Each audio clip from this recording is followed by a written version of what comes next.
নমস্কার, আমি অ্যাস্ট্রোলজার বেদান্তজি। বাংলাদেশের ইউটিউব চ্যানেলগুলিতে বেশ কিছুদিন ধরেই শুনতে পাচ্ছি তারেক রহমানের প্রচেষ্টাতেই নাকি শেখ হাসিনা বাংলাদেশে আসবেন এবং আবারও আওয়ামী লীগ বাংলাদেশে রাজনীতিতে সুযোগ পাবেন, এরকম একটা হেডলাইন দিয়ে বাংলাদেশের কিছু সংবাদ মাধ্যম, বিশেষ করে ইউটিউব চ্যানেলগুলিতে এই জিনিসটা দেখা যাচ্ছে কিন্তু বারবার। আমি অ্যাস্ট্রোলজার বেদান্তজি, আমি 2026 সালটাকে আওয়ামী লীগের ক্ষেত্রে বিশেষ গুরুত্ব আমি দিয়েছি। সুতরাং কোনো নেতা, কোনো মন্ত্রী, কোনো রাজনৈতিক দল কখনোই অন্যকে ওয়েলকাম জানাবে না নিজের স্বার্থ ছাড়া। নিজের যদি স্বার্থ থাকে, নিজের দলকে টিকিয়ে রাখতে লাগবে, নিজের নেতৃত্বকে টিকিয়ে রাখতে লাগবে, এই রকম যদি কোনো বিষয় থাকে, সেক্ষেত্রে অন্য কোনো দলের রাস্তাকে প্রশস্ত করতে পারে। রাজনীতি এমনই একটা জিনিস, মনে রাখবেন, এটা সংসার নয়, এটা খেলার মাঠ না। রাজনীতিতে কেউ কারোর চিরকালের শত্রু হয় না, কেউ কারো চিরকালের শত্রুতা নেই।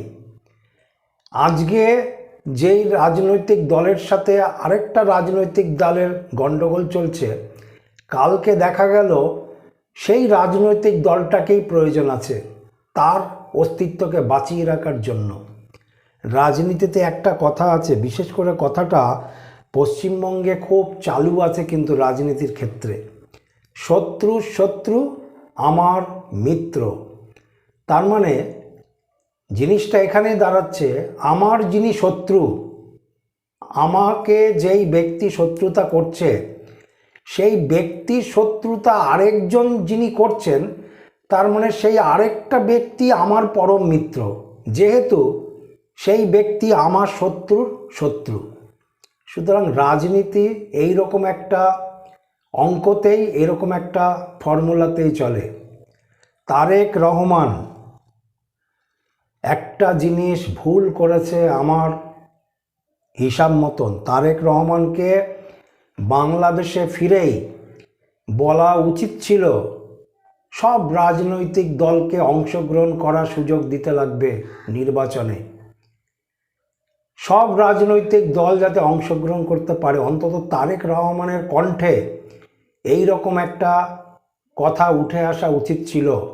আর তারেক রহমানের গ্রহগত দিক যথেষ্ট ভালো আছে, ভয় ভীতির কোনো কিছু নেই। সুতরাং যদি উদার রাজনীতির মানসিকতা রাখত এবং এই কথাটা যদি দেশে ফিরেই উনি বলতেন, সেটা অনেকটাই ভালো হতো বিএনপিকে প্রতিষ্ঠা করার ক্ষেত্রে। নির্বাচনের পরে এমনই একটা সময় আসছে, গ্রহগত দিক থেকে তারেক রহমান অনেক এগিয়ে।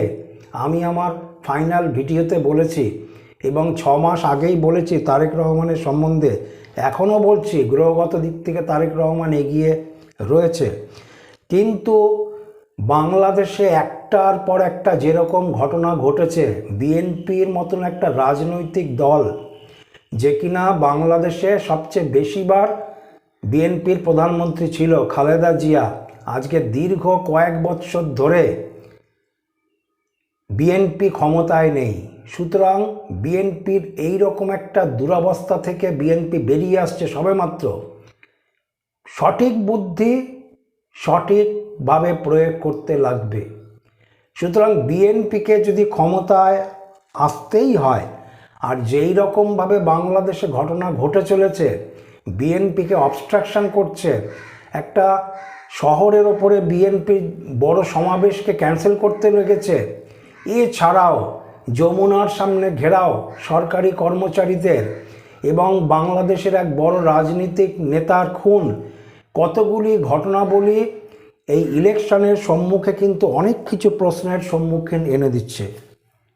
সুতরাং তারেক রহমান যেরকমভাবে এগিয়ে যাচ্ছে এবং 12 তারিখের পর, বিশেষ করে 18 তারিখ থেকে বাংলাদেশের ঢাকা কেন্দ্রিক অক্ষাংশ দ্রাঘিমাংশে গ্রহ নক্ষত্রগুলি যেরকম জায়গাতে আসছে, তাতে যদি কারচুপি করে ফেলে, মানে ভোটে যদি কারচুপি করে ফেলে এবং সেখানে যদি জামাত এবং এনসিপি কারচুপি করে যদি ক্ষমতার দিকে এগিয়ে আসে, সেক্ষেত্রে মনে রাখবেন আজকে দীর্ঘদিন বিএনপি ক্ষমতায় নেই। এই একটা ভুলের জন্য তারেক রহমানের বিএনপি আবারও অনেক দূর পিছিয়ে যাবে।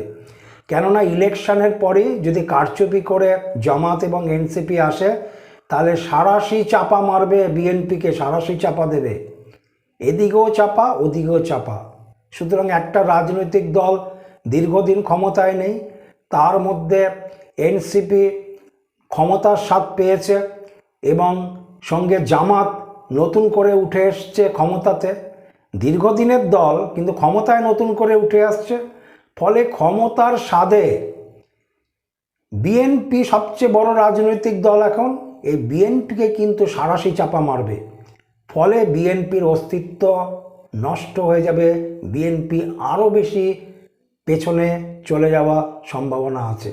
সুতরাং তারেক রহমানের একটা বড় ভুল হয়েছে। ওনাকে দেশে ফিরেই সবার আগে বলা উচিত ছিল সব রাজনৈতিক দলের যাতে অংশগ্রহণ থাকে। কেননা এই কথাটা ইলেকশনের পরে তারেক রহমান বলতে বাধ্য হবেন। কেন? বিএনপির অস্তিত্বকে বাঁচিয়ে রাখার জন্য, বিএনপিকে বাংলাদেশে টিকিয়ে রাখার জন্য আওয়ামী লীগকে প্রয়োজন আছে। নাহলে সাঁড়াশি চাপা খাবে বিএনপি জামাত এবং এনসিপির কাছ থেকে। ফলে আরও বেশি দুর্বিষহ, এত ভালো সময়, সেই সুযোগকেও তখন অসুবিধা উনি পাবেন। সুতরাং বাংলাদেশে এই রকম একটা পরিস্থিতি চলছে। আর আমি জ্যোতিষী হিসাবে গণনা করে যেটুকানি বুঝি, তারেক রহমানের পজিশন ভালো। এবং একটা জিনিস মনে রাখতে লাগবেন, কেউ কারোকে রাজনীতিতে নিজের স্বার্থ ছাড়া, নিজের দলের স্বার্থ ছাড়া 1 ইঞ্চিও জমি ছাড়ে না, 1 ইঞ্চিও জমি ছাড়ে না। সুতরাং এটা সংসার নয়, কেউ কারোর সারা জীবনের শত্রু, এক ভাই আরেক ভাইয়ের সারা জীবনের শত্রু, মরণের আগের দিন পর্যন্ত শত্রু। কবরে চলে গেছে ভাই, তাতেও আরেক ভাই পৌঁছায়নি, শত্রুতাই রেখে গেছে মৃত্যুর পরেও। রাজনীতি সেটা নয়। রাজনীতিতে শত্রুতা চিরদিন থাকে না, শত্রুকেই প্রয়োজন হয় নিজের দলের অস্তিত্ব, নিজের রাজনীতির অস্তিত্বকে বাঁচিয়ে রাখার জন্য।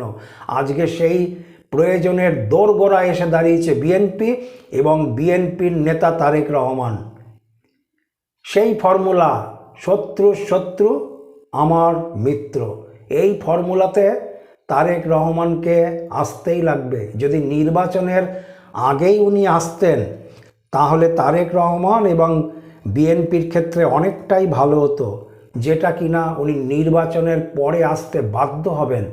এবং 18 তারিখ থেকে বাংলাদেশের গ্রহগত অবস্থান যেরকম জায়গাতে আসছে, তাতে তারেক রহমানের নেতৃত্ব, তারেক রহমানের প্রধানমন্ত্রিত্ব মেনে নেবে কিনা এরা, অনেক প্রশ্নের উত্তর সেই সময় পেয়ে যাবেন। কেন আমি এই সময়কালটাকে ভালো সময়কাল পাই না। আমি আমার লাস্ট ভিডিওতে বলেছি 12, 13, 14, তবু এই সময়কাল মোটামুটি আছে। কিন্তু 18 তারিখ পড়বে তারপর থেকেই, অর্থাৎ 18 তারিখ থেকেই যেরকমভাবে আবহাওয়া আসবে, তাতে তারেক রহমানের যে রাজ সিংহাসন, সেই রাজ সিংহাসনকে অনেকটাই বাধাপ্রাপ্ত করবে বাংলাদেশের জামাত এবং এনসিপি। সম্ভাবনা প্রবলভাবে রয়েছে।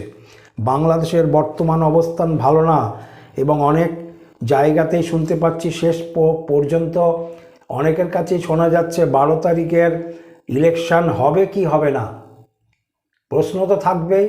কেন গতকালও যমুনাতে যেরকমভাবে আন্দোলন হয়েছে, ঢাকা শহর ভর্তি মানুষের সরকারি কর্মচারীদের দাবি দাওয়া নিয়ে আন্দোলন, এরকম একটা পরিস্থিতির চলেছে। অপরদিকে যদি আমি আওয়ামী লীগের কথা বলি, তাহলে আমি বলবো আওয়ামী লীগের নেতা কর্মী সমর্থকরা এখন বসন্তের হাওয়া লাগাচ্ছে আমার হিসাব মতন। তারা এখন আনন্দ উপভোগ করছেন, মানে তাদেরকে কোনো কিছু করতে লাগছে না, রাস্তায় তাদেরকে নামতে লাগছে না, রাস্তায় নেমে আন্দোলনও করতে লাগছে না, কিছুই করতে লাগছে না। তারা এখন গ্যালারিতে বসে উপভোগ করছে, এবং উপভোগ মানে চূড়ান্ত পর্যায়ের উপভোগ করছে। খেলা কত জমে উঠেছে। সুতরাং সময়কাল যখন সাপোর্টিং আছে, আরও উপভোগ বাড়বে আওয়ামী লীগের নেতা কর্মী সমর্থকদের। এবং 2026 সালেই আওয়ামী লীগের প্রত্যাবর্তনের রাস্তা আসছে। খেলা কিন্তু অলরেডি চলছে, নির্বাচনের পরে খেলা আরও জমে উঠবে। তবে তারেক রহমানের দিক থেকে আমি বলি, বিএনপি আরও ভালো রেজাল্ট করতে পারত যদি তারেক রহমান বাংলাদেশে পা দিয়েই প্রথম একটা কথা যদি উনি বলতে পারতেন, সবাইকে অংশগ্রহণ করার সুযোগ দিতে লাগবে নির্বাচনে, অবাধ নির্বাচন যাতে হয়, তাহলে বিএনপির অস্তিত্ব থাকতো, তাহলে ডক্টর ইউনূস অনেকটা সচেতন হতো। কিন্তু সেই জায়গাটা তারেক রহমান থাকেনি। বোঝা উচিত ছিল কেউ কারোর চিরকালের শত্রু নয়, শত্রুকে প্রয়োজন হয় আবার নিজেকে বাঁচার জন্য। সুতরাং বাংলাদেশের যেরকমভাবে এগোচ্ছে, বাংলাদেশের 12 তারিখের ইলেকশনকে কেন্দ্র করে এবং একটার পর একটা ঘটনাবলী, অপরদিকে বাংলাদেশের ইউটিউব চ্যানেলগুলি যেরকমভাবে সংবাদ পরিবেশন করছে, তাতে অনেক কিছুই দেখার এবং বোঝার আছে। আগামী দিনে আমার বাংলাদেশ নির্বাচন সম্বন্ধে আরও কিছু ভিডিও আসছে, আপনারা চ্যানেলের দিকে লক্ষ্য করুন। নমস্কার, সবাই ভালো থাকবেন।